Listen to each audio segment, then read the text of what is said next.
अगर अपनी स्थिति को शक्तिशाली बनाना है, पावरफुल बनाना है, इसके लिए पर चिंतन से बचना। हमारी स्थिति बिगड़ने का कारण, विघ्नों का कारण पर चिंतन।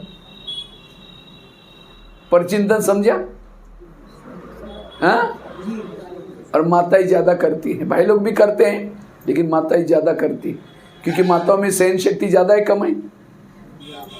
मजबूरी का नाम महात्मा गांधी। माताएं सहन करती हैं, पति ने को बोला थप्पड़ थोड़ी मारेंगे टक करके, चुप तो बैठेगी, लेकिन जैसा पति ऑफिस में चला गया या खेती में चला गया, पड़ोसने के बाद जाकर के बैठेगी, भले पानी भरने के बहाने जाएगी, माचिस लेने के बहाने जाएगी, और पूछेगी खाना खाया, वो कहेगी अरे क्या खाओ, मेरा पति ऐसा है, वो कहेगी मेरा भी कोई कम है क्या? वो अपने पति की सुना रहे, अपने घर की सुना रहे,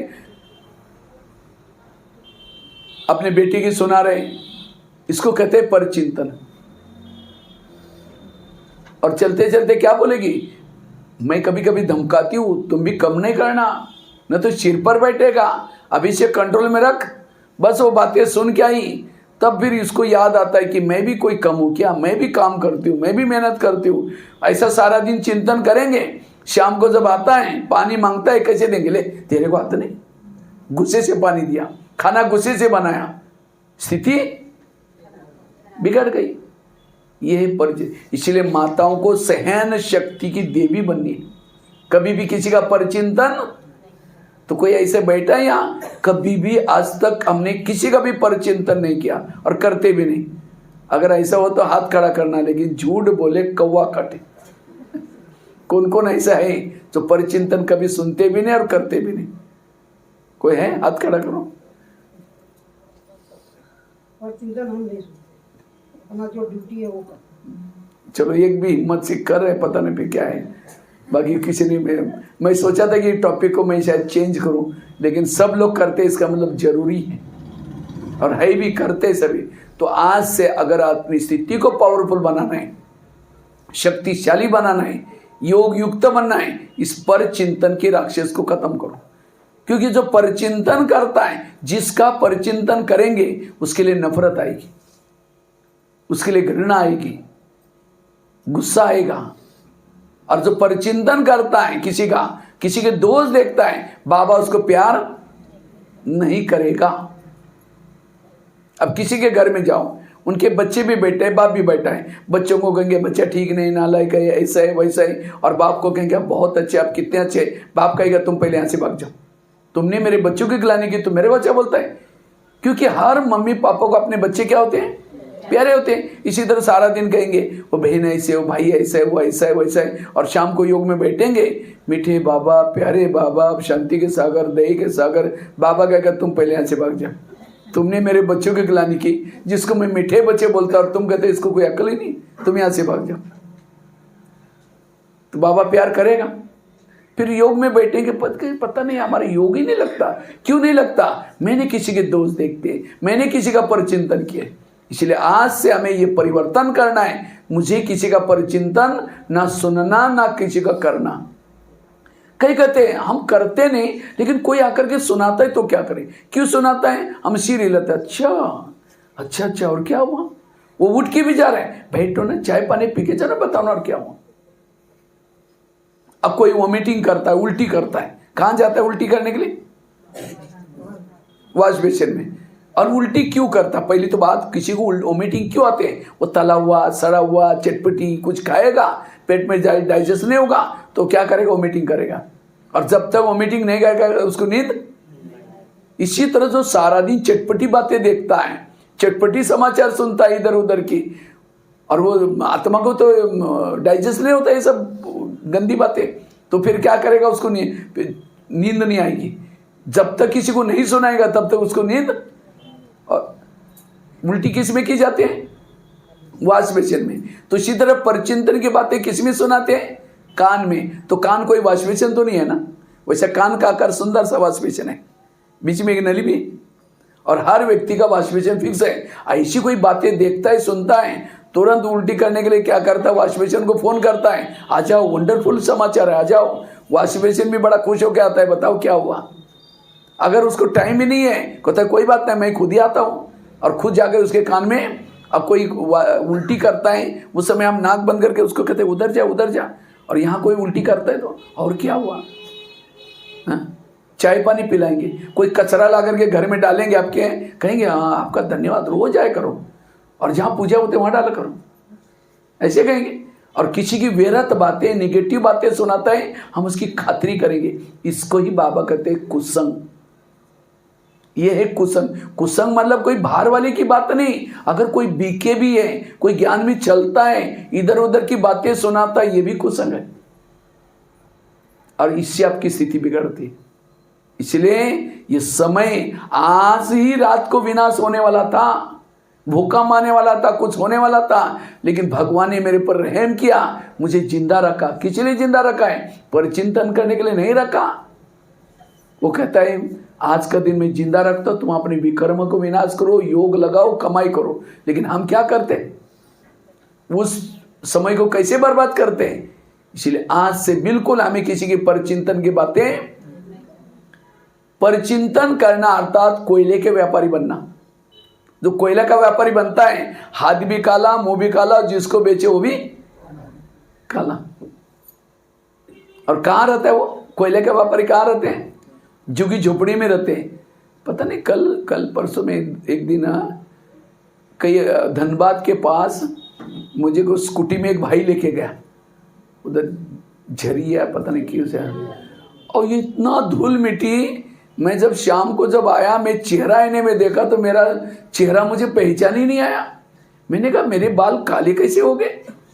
सारे बाल काले, चेहरा भी एकदम काला। जब मैं धुलाई क्या साबुन लगा कर देखा, फिर वैसे इतनी धूल। और कोयले कहाँ होते हैं? हीरे कहाँ होते हैं? कोयले के खदान में क्या होते हैं? हीरे। जिस व्यक्ति के आप दुर्गुण देख रहे, अवगुण देख रहे, उसके अंदर कुछ अच्छाई भी तो छिपे हैं। इसलिए अगर किसी के देखना है, अच्छाई देखो। पर चिंतन करने वालों को, दोष देखने वालों को बाबा प्यार।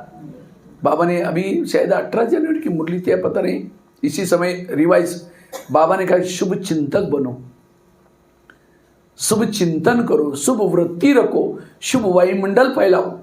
कौन फैला सकता है? जो सबकी अच्छाई देखता है, गुण देखता है। बुराई देखने वालों के वो शुभ चिंतन नहीं कर सकता, वायुमंडल शुभ फैला नहीं सकता। जैसे कोई फैक्ट्री से धुआं निकलता है तो गवर्नमेंट क्या करते हैं? उसको लॉक करती है, क्योंकि वायुमंडल खराब हो जाएगा, प्रदूषण हो जाएगा, बंद कर लेती है। इसी तरह अगर हम परचिंतन करेंगे, अवगुणों का वर्णन करेंगे, तो बाबा ऊपर से देखेगा, अव्यक्त वतन से, परम धाम से, ये झारखंड की कौन सी फैक्ट्री से धुआं निकल रहा है, तो उसका बुद्धि का ताला बंद कर देगा। मुश्किल से हमारा ताला खोला हुआ है। 63 जन्मों से जाकर के मंदिर में क्या बोलते थे? हे भगवान मेरी बुद्धि का ताला खोलो, ताला खोलो। अब खोला, फिर धुआं निकालेंगे तो। इसलिए अब मुझे किसी का परचिंतन नहीं करना। कई कहते मेरा पति मानता ही नहीं ना, इसलिए मेरे को किसी के सामने वर्णन करना पड़ता है। क्यों नहीं मानता? जैसे नाटक होता है, नाटक में सबको स्क्रिप्ट मिलता है, लिखत, भाई तुम्हारी ये डायलॉग है, तुम्हारी ये डायलॉग है। अब किसी के डायलॉग है गाली देने का, और दूसरे वाला कहेगा ये गाली वाला ना, आप बोलना नहीं। वो कहे कि मैं करूँ क्या करूँ, डायरेक्टर देख रहे। हाँ, अगर किसी को गाली भी देता है उस समय उसकी धड़कनें बढ़ जाती हैं। इसी तरह पति की स्क्रिप्ट अलग है, बच्चे की स्क्रिप्ट अलग है, आपकी स्क्रिप्ट अलग है।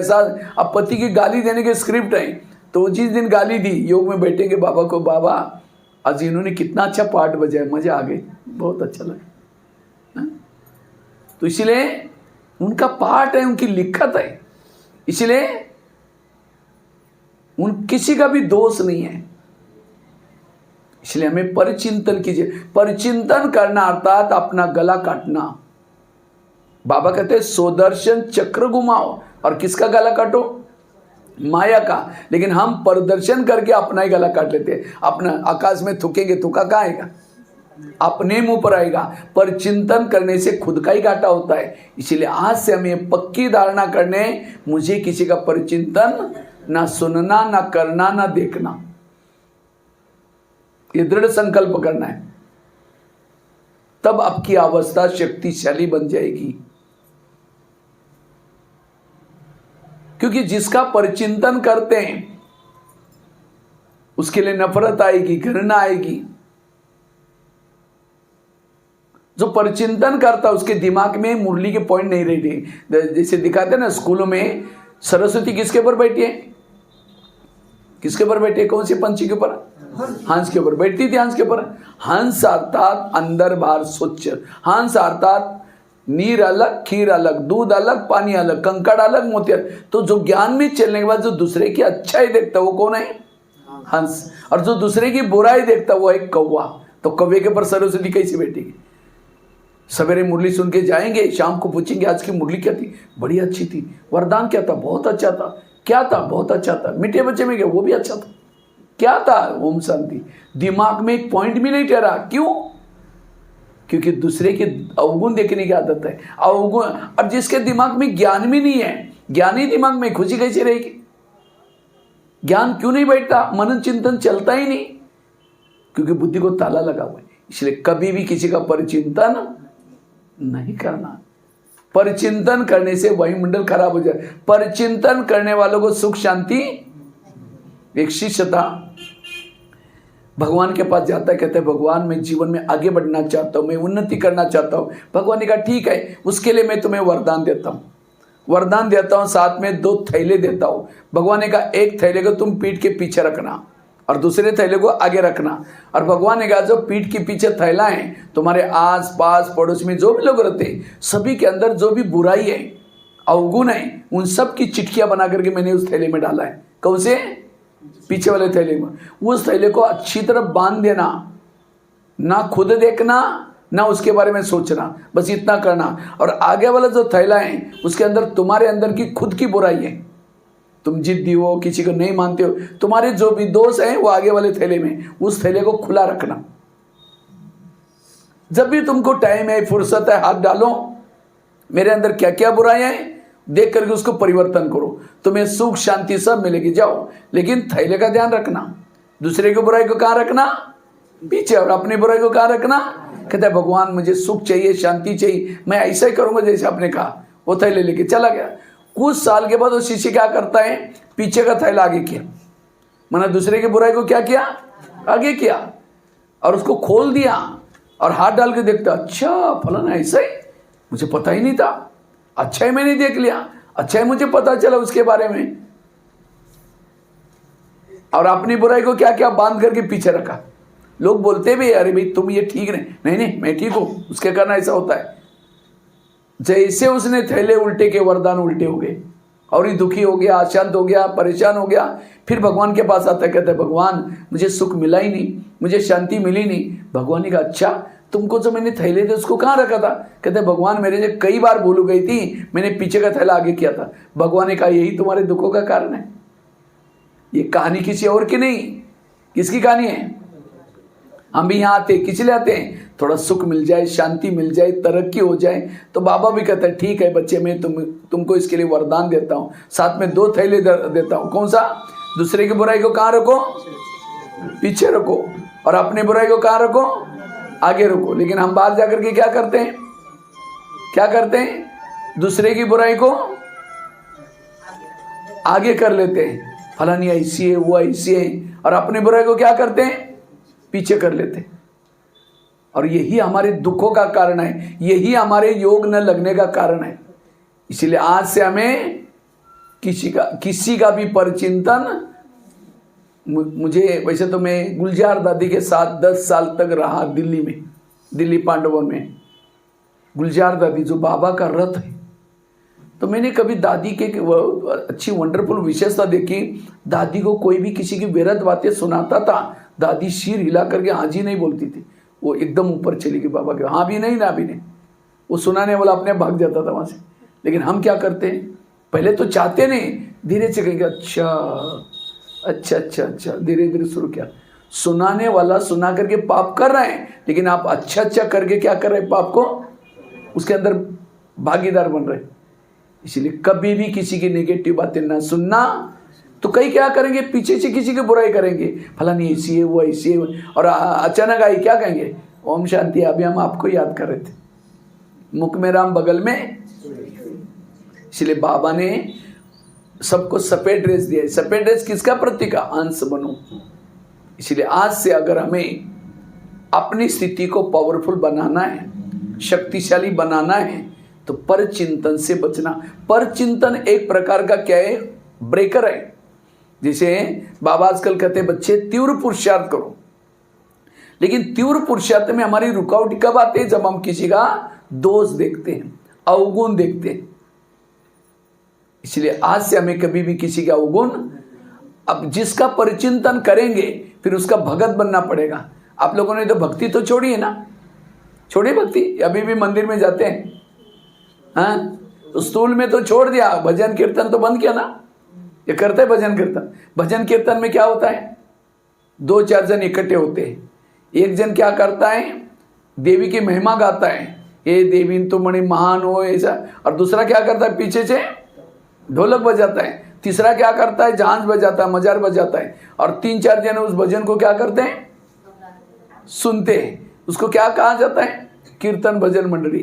तो परचिंतन में भी क्या होता है, 2-4 जन इकट्ठे होंगे, ये कहेंगे वो है ही ऐसी, दूसरे का कहा मेरे साथ भी ऐसा किया। मना संगम युग में अगर 1 घंटा आपने किसी को कहा कि है ही ऐसी, तो इन 4-5 लोगों को जिसका परचिंतन किया उसकी भक्ति में मंदिर बनेगी, उसी शहर में जन्म लेना पड़ेगा। जिसने ये कहा था कि वो है ही ऐसी, वो क्या कहेगा, एक जन्म तक हे देवी तुम बड़ी महान हो। अब जिसने हाँ में हाँ मिला, पीछे से ढोलक बजाता रहेगा। जिसने हाँ तो चलता रहता है, बीच में टाल झांझ बजाएगा, मदर बजाएगा। जिसने कुछ बोला नहीं तो चुपचाप सुना था, भावना कर, वो भजन सुन करके भावना अच्छा बनाएगा। इसलिए किसी का भगत बनना है, इसलिए पर चिंतन से बचना, ना किसी का सुनना ना सुनाना। बाबा ने एक मुरली में तो कहा, बच्चे से परचिंतन करते वायुमंडल खराब हो जाता है। तो बाबा ने कहा कि मुझे अगर परमिशन होती थी जाकर उस बच्चे का मुंह बंद करता, क्या तुम वायुमंडल को खराब कर रहे हैं। हमें देवी देवता आने के लिए वायुमंडल बनाना है। कई तो क्या करते हैं, सेवा बहुत करेंगे तन से मन से, लेकिन परचिंतन फैलाएंगे, तो जितनी सेवा की उतना हमारा क्या हो गया, घाटा हो गया। इसलिए आज से हमें किसी का परचिंतन सुनना नहीं।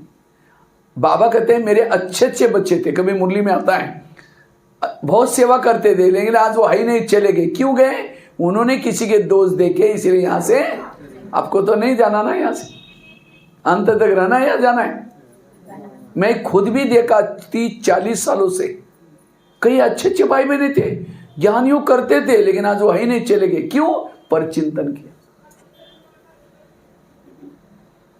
आप समझो रास्ते में जा रहे थे, किसी ने कीचड़ लेकर के आपके शरीर पर डाल दिया, कपड़े सारे खराब हो गए, अब ऑफिस में जा भी नहीं सकते, लोग क्या बोलेंगे, क्या पहन के आए, तो क्या करेंगे, वापिस जाएंगे, कपड़े चेंज करेंगे, समय तो चला गया।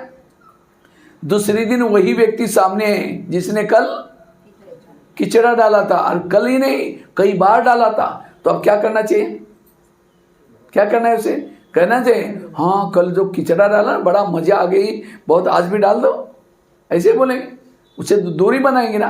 इसी तरह मैंने आज अमृत वाला अच्छा किया, मेरा योग अच्छा था, मुरली सुनी, जा रहे थे तो चलते चलते कोई मिला।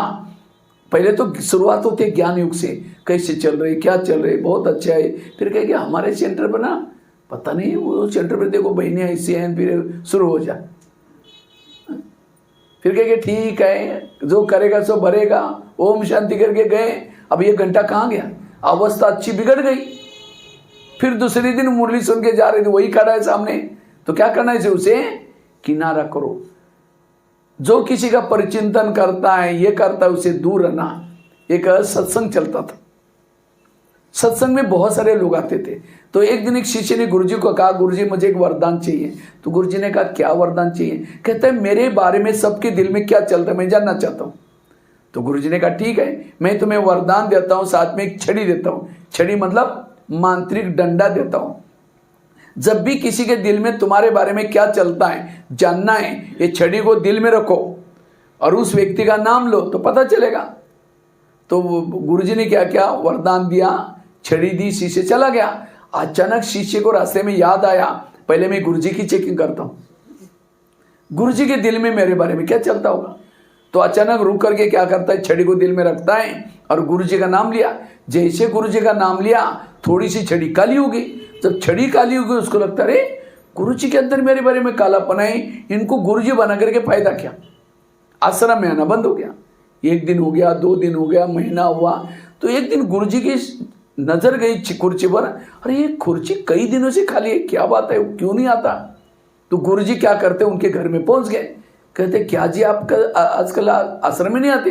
नहीं जी गुरुजी, आजकल कोरोना का काल चल रहे हैं, आजकल थोड़ा बच्चों की परीक्षा चल रहे हैं, आजकल खेती का काम है, और घर में थोड़ा 1-2 पेशेंट है, और थोड़ा मेहमान भी आना जाना है, वो आएगा तो उसके बाद हम जरूर आएंगे।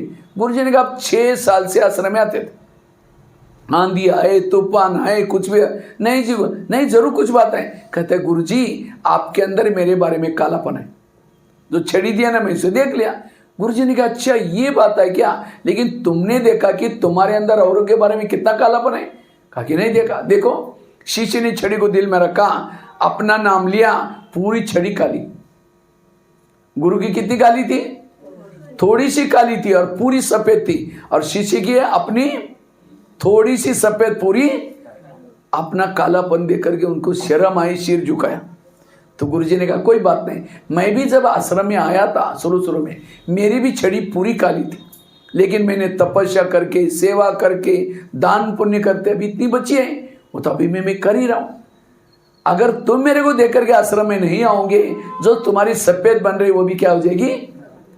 तब वो शिष्य कहता है गुरुजी आज आपने मेरी आंखें खोल दी, मैं कितना बुरा काम करने जा रहा था। गुरुजी ने कहा कोई बात नहीं, आज से कभी भी बड़ों की कमजोरी नहीं देखना। तो दोबारा वो शिष्य आना शुरू करता है सत्संग में। ये कहानी किसी और की नहीं, ये किसकी कहानी है?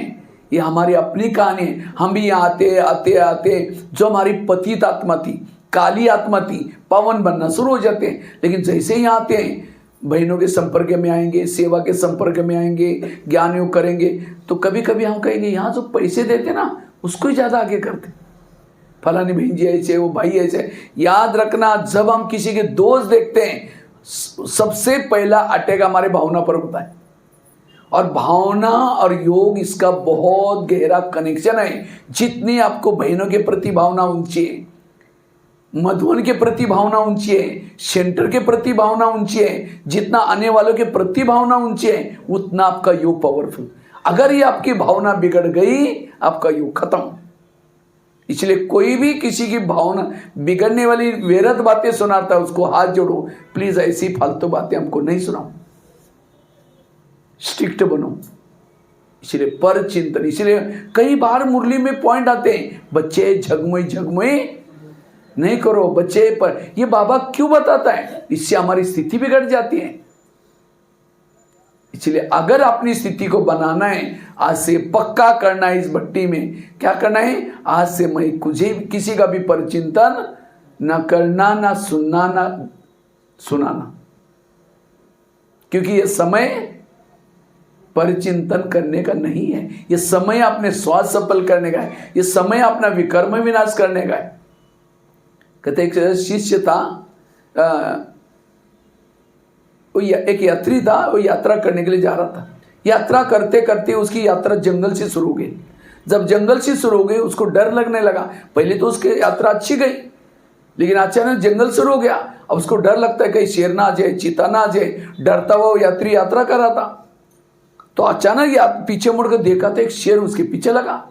अब उसको लगता है शेर से बचने के लिए दौड़ता है, पीछे मुड़ता है, फिर दौड़ता है। दौड़ते दौड़ते एक कुएं में गिर गया वो। अब जंगल में कुआं था, अंदर बेलपतिया झाड़ी थी।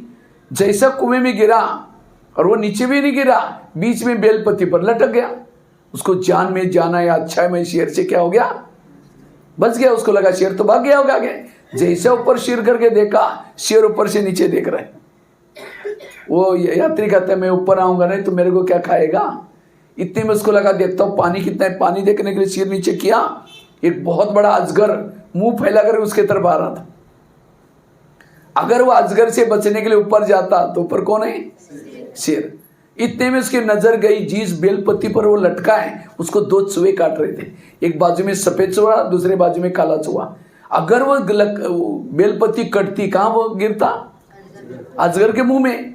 अब उससे पहले कटने से पहले ऊपर जाता तो शेर के मना। उस यात्री को चारों तरफ से क्या थी, मौत थी। वो जिंदा नहीं बच सकता था। तो उस यात्री का फर्ज क्या था? जितने भी श्वास उसके रहे सफल करके भगवान को याद करके सफल बनाए। लेकिन उसके बजाय वो यात्री क्या करता है, ऊपर से गिरने के कारण मधुमक्खियां बैठी थी, उड़ के गई थी और उसका शहद नीचे टपक रहा था, वो शहद लेकर के चाटने में मस्त हो गया। उसका फर्ज क्या था अपने, ये कहानी भी किसी और की नहीं, किसके है? हमारे। हम भी यात्रा करने के लिए ऊपर से आए थे, सतयुग त्रेता द्वापर कलयुग में भी लास्ट तक भी हमारी यात्रा अच्छी गई। अब हमें यात्रियों के पीछे कौन लगा हुआ है? ये विनाश रूपी शेर लगा हुआ है और इसे कोई बचने वाला। ऊपर से बॉम्ब्स हैं, ज्वालामुखी फटेगी, पूरी धरती फटेगी, शहर के शहर जाएंगे जैसे अजगर का मुंह। और जिस धरती पर लटके हो बैठे हो बेलपत्ती पर, उसको 2 चूहे काट रहे। कौन से? सफेद चूहा है दिन, रात है काला चूहा। पता ही नहीं चलता आजकल दिन कब गया और रात कब गई। जैसे लगता है 1 घंटे का दिन है और रात हो गया। हम कहते हैं हमारा बर्थडे हो गया, हम इतना साल के हो गए। इतने साल के होंगे नहीं, हम अभी हमारी इतने साल, हम मौत के नजदीक जा रहे हैं। तो हमारी श्वास कैसे? अभी गिनती के श्वास है। तो हमारा फर्ज क्या है? जितने भी श्वास रहे बाबा को याद करके। लेकिन उसके बजाय हम क्या करते हैं? परचिंतन करने में, तेरी मेरी करने में व्यर्थ गवा रहे। इसलिए आज से हमें किसी का परचिंतन नहीं करना, पर चिंतन से बचना, तब अवस्था अच्छी बनेगी। और उसके लिए मैंने काफी सारे टोटके अच्छे अच्छे बताए। धुआं नहीं फैलाना, कान के अंदर उल्टी नहीं लेना, कोयले का व्यापारी नहीं बनना। कितनी अच्छी अच्छी बातें सुने। अगर इस टोटकों को भी याद रखेंगे और भी वो छड़ी वाली कहानी सुनाई, साथ में थैले वाली कहानी सुनाई, कान में कभी उल्टी नहीं लेना, अगर ये टोटके भी याद रखेंगे तो परचिंतन से बचे रहेंगे। जो परचिंतन करता है, प्रदर्शन करता है, वो परोपकारी नहीं बन सकता। वो दूसरे को वो उपकार किसी को सुना ही नहीं सकता, क्योंकि वो खुद परचिंतन करता है। इसलिए परचिंतन प्रदर्शन से मुक्त बनना। सभी आगे हाथ करके प्रतिज्ञा लेंगे। सामने आगे हाथ करेंगे। प्यारे बाबा, ये संगम युग चल रहा है, ये संगम युग का अनमोल समय चल रहा है। आज से हम कभी किसी का परचिंतन नहीं करेंगे, परचिंतन से मुक्त रहेंगे। कभी भी वायुमंडल को खराब नहीं करेंगे, वायुमंडल को शुद्ध रखेंगे। किसी के दोष को देखते हुए भी नहीं देखेंगे, परचिंतन से मुक्त बनेंगे। ओम शांति। तो शिवरात्रि में यही बलि चढ़ाओ, किसकी? परचिंतन से बचने। तब आपकी स्थिति, अभी आ रहे हैं ना शिवरात्रि, तो शिवरात्रि में क्या गिफ्ट दो? परचिंतन नहीं करना, तब बाबा खुश हो जाएगा। ये है अक का फूल, ये अक के फूल चढ़ाओ, वो अक के फूल से नहीं, लेकिन ये अक का फूल। ठीक है। ओम शांति।